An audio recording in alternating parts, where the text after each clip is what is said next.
Senator Leyonhjelm. Thank you, Mr Acting Deputy President. Sometimes a single case highlights a bad law.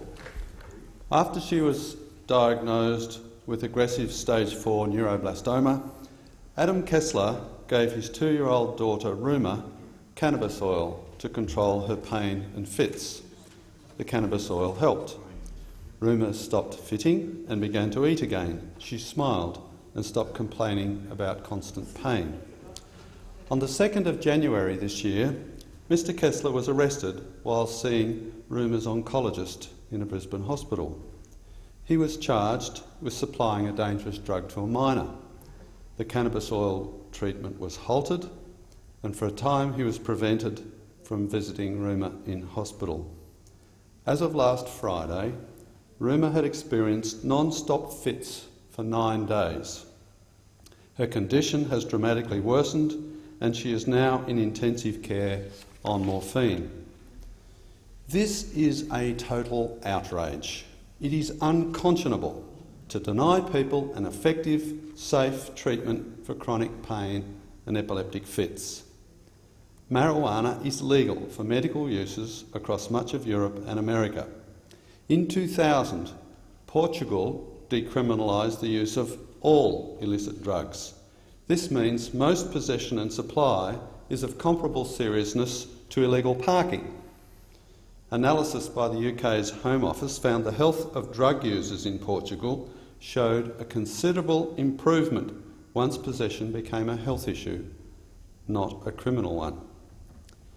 But carving out exemptions for medical marijuana or accepting the halfway house of decriminalisation is not the right way to go. I am a co-sponsor of Richard Di Natale's medical cannabis bill, but this is for reasons of compassion, motivated by cases like Mr Kessler. I am unhappy with the regulatory burden the bill will impose. It envisages a whole new bureaucracy and supply network, inevitably creating entrenched new interests. Subject to protecting new third parties, including children, I support legalising all uses of marijuana. If this were done, medical use, as well as cultivation of hemp for industrial purposes, could proceed with less bureaucracy, less regulation and less unnecessary suffering. Recreational use would also be legal, as it already is in Colorado, Oregon, Alaska, Washington State and Washington DC. I see 3 broad arguments for this.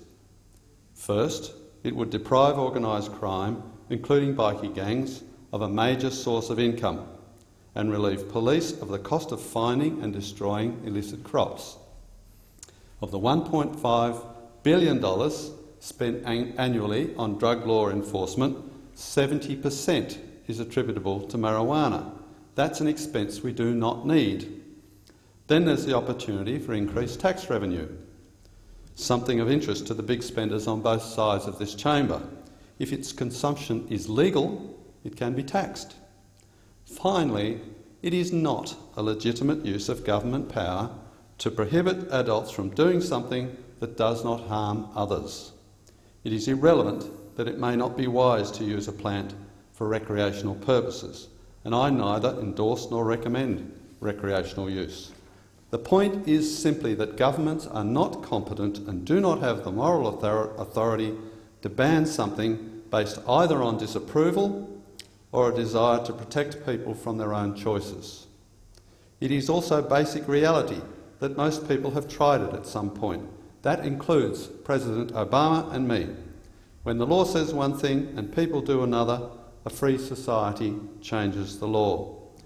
For legalisation to become a reality, action is needed at both the Commonwealth and state level. So when the people of New South Wales come to vote in the state election later this year, I encourage them to vote for the Outdoor Recreation Party, a party I lead in New South Wales. It shares the same philosophy as the Liberal Democrats. Mr Acting Deputy President, medical cannabis is only half the answer.